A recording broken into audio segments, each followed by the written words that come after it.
Hello student, this is KK Bhatt here. Dear students, once again I am here with your revisional chapter. Today I am going to revise chapter 4 of civics, role of the state government healthcare. In this particular sequence, today I am going to discuss the role of ASA. You know well that ASA that is village, आप कह सकते हो village health worker who just help us and motivate us to careful about the disease. Now see here ASA. आप देख सकते हो यहाँ दिया है. In 2005, the government of India adopted the National Rural Health Mission (NRHM) aimed to provide better healthcare service to the people. The program especially focused on 18 states of India, including Arunachal Pradesh, Assam, Bihar, Chhattisgarh, Himachal Pradesh, Jharkhand, Manipur एसो on. तो basically जब 2005 की हम बात करते हैं तो इसमें गवर्नमेंट ने नेशनल रूरल हेल्थ मिशन के तहत लोगों को हेल्थ केयर की सुविधा प्रोवाइड करने के लिए आशा का गठन किया था. The program specially focus on 18 beginning में ये जो प्रोग्राम है लगभग 18 स्टेट में लागू किया गया. The major aim of the mission are to improve hygiene and sanitation infrastructures, take care of the health of mothers and train residents from each village as an ASHA. तो आशा का मेन जो role था वो जानना, लोगों को मोटिवेट करना, health के प्रति जागृत करना.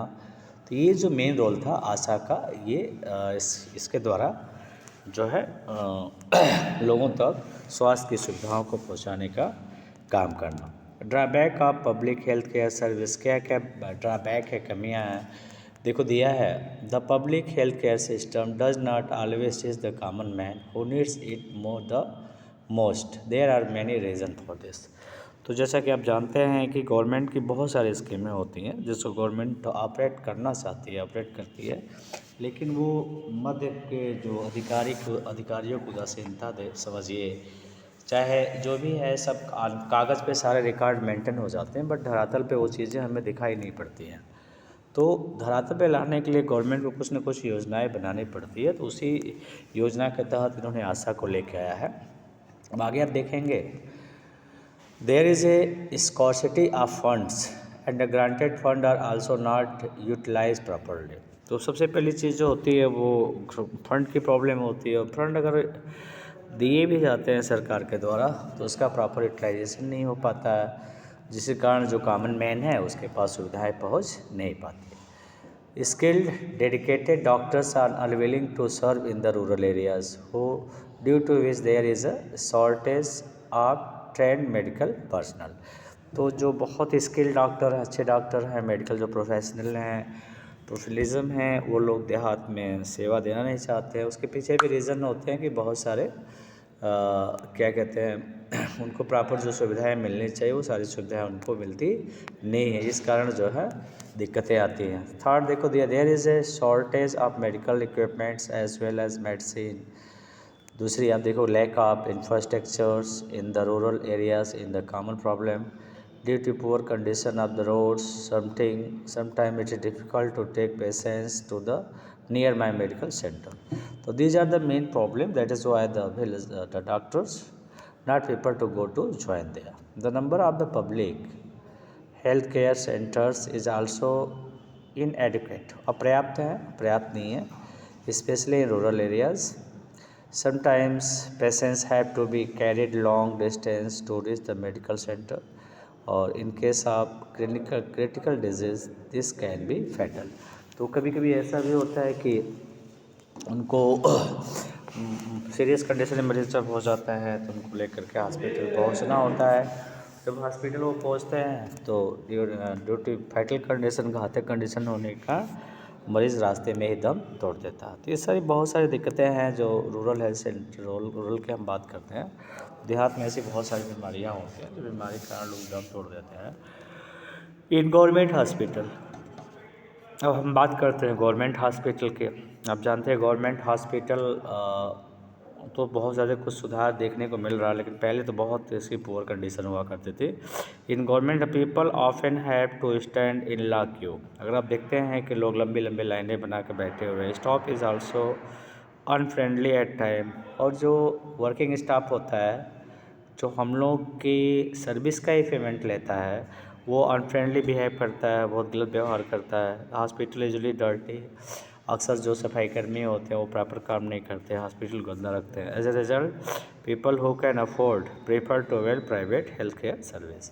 और ऐसे लोग जिनके पास पैसे हैं, जो एक्सपेंसेस अफोर्ड कर लेते हैं, वो लोग प्राइवेट में जाते हैं। बाकी जो लोग गरीब लोग हैं, जिनके लिए सरकार सारी सुविधाएं मुहैया कराने की कोशिश करती है, ऐसे लोग गवर्नमेंट हॉस्पिटल में जाते हैं।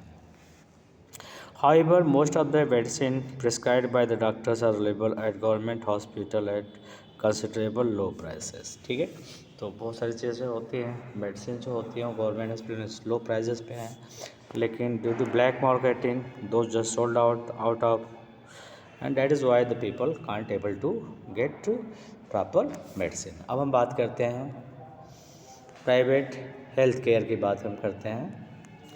अब देखते हैं आप प्राइवेट हेल्थ सर्विस की बात अगर हम करते हैं, in recent time private health care facilities have become very popular. अब जानते हैं प्राइवेट में अच्छे अच्छे हॉस्पिटल हैं, सुविधाएं हैं, बट पैसे भी बहुत ज़्यादा वो लोग लेते हैं। तो in recent time private health care facilities have become very popular.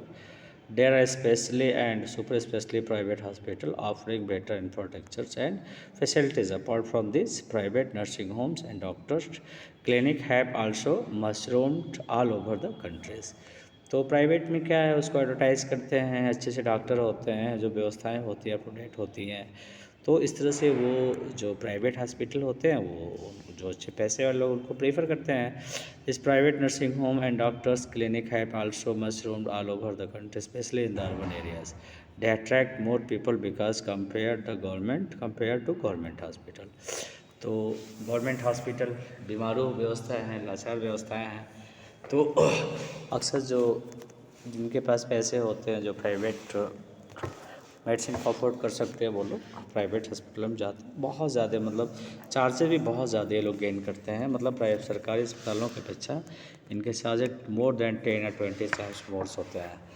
तो कंपेयर टू गवर्नमेंट हॉस्पिटल। अब देखा, however private health care facilities are more expensive than public health care facilities.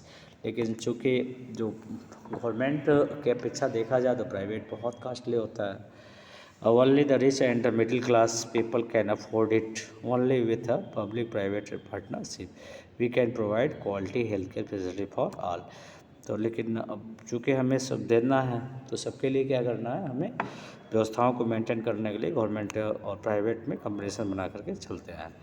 अब आते हैं हम लोग other function of state government. Land reforming की भी हम बात करते हैं, एजुकेशन की बात करते हैं, राइट टू एजुकेशन की बात करते हैं। तो अब लैंड रिफॉर्म में देखेंगे, the state government takes various steps to protect the interest of the farmers and to improve their condition. अभी आप जानते हैं गवर्नमेंट जो है वो बहुत ज़्यादा कोशिश कर रही है ताकि किसानों की दशा को सुधारी जा सके, उनको इकोनॉमिक वे से हेल्प दे रही है। ठीक है, some states such as Kerala have provided landless agricultural worker with land to cultivate, और कुछ जैसे कर्नाटका में क्या आप देखेंगे वहाँ पे, ठीक है, तो केरला में, तो वहाँ ऐसे लोग जिनके पास भूमि नहीं है, ठीक है, उनको भूमि देती है सरकार और कहती है कि आप यहाँ अपने खेती बाड़ी को बढ़ाओ, जिसको आप पट्टा व्यवस्था कहते हैं। हमारे यहाँ भी थी चीज़ है, जो भूमिहीन लोग थे उनको तमाम बंजर की भूमि आवंटित की गई हैं। तो ये सरकार की स्कीम होती है जो टाइम टू टाइम लोगों को to prevent exploitation limits has been fixed ownership of land, such steps as are known as the land record. तो सबके लिए एक रूल बनाया गया कि भी आपके पास मैक्सिमम इतनी भूमि होनी चाहिए, उससे ज़्यादा अगर आपके पास है तो सीलिंग वगैरह निकल जाती है। तो अक्सर देखते हैं गांव में सीलिंग में निकल जाती है, तो वो भूमि जो होती है गरीबों को बांट दी जाती है। तो इस तरह से लैंड रिफॉर्म की नीड्स गवर्नमेंट बनाती है। उसके बाद हम आते हैं एजुकेशन पे। The state governments run many schools and colleges at the village and district level as well as district as per the सर्व शिक्षा अभियान। सर्व शिक्षा अभियान की हम बात करते हैं तो जिसको आप कहते हो SSA, and to provide universal elementary education. जो प्रारंभिक शिक्षा होती है उसका उद्देश्य होता है लोगों को प्रारंभिक शिक्षा प्रोवाइड कराना। State governments are opening schools in remote areas of the state, strengthening existing school infrastructures, conducting more teachers training program. तो इस तरह से गवर्नमेंट जो है एजुकेशन के स्टेटस को बढ़ाने के लिए, उसको ऊंचाई देने के लिए डे पर डे कोशिश कर रही है।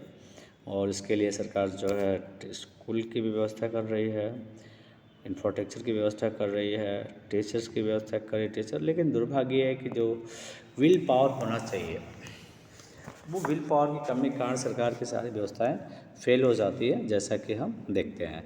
अब विल पावर क्या है? जैसे मान लीजिए आप अपॉइंट हो गए हो, टीचर हो, अपॉइंट हो गए हो, अगर आप वहाँ प्रॉपर वर्क नहीं कर रहे हो, अपने प्रोफेसर के साथ गद्दारी कर रहे हो, तो फिर उस कंडीशन में सरकार लाख कोशिश कर ले, सारी चीज़ें बेकार होती है। यही चीज़ें देखने को मिलती है। इसके बाद हम आते हैं राइट टू एजुकेशन।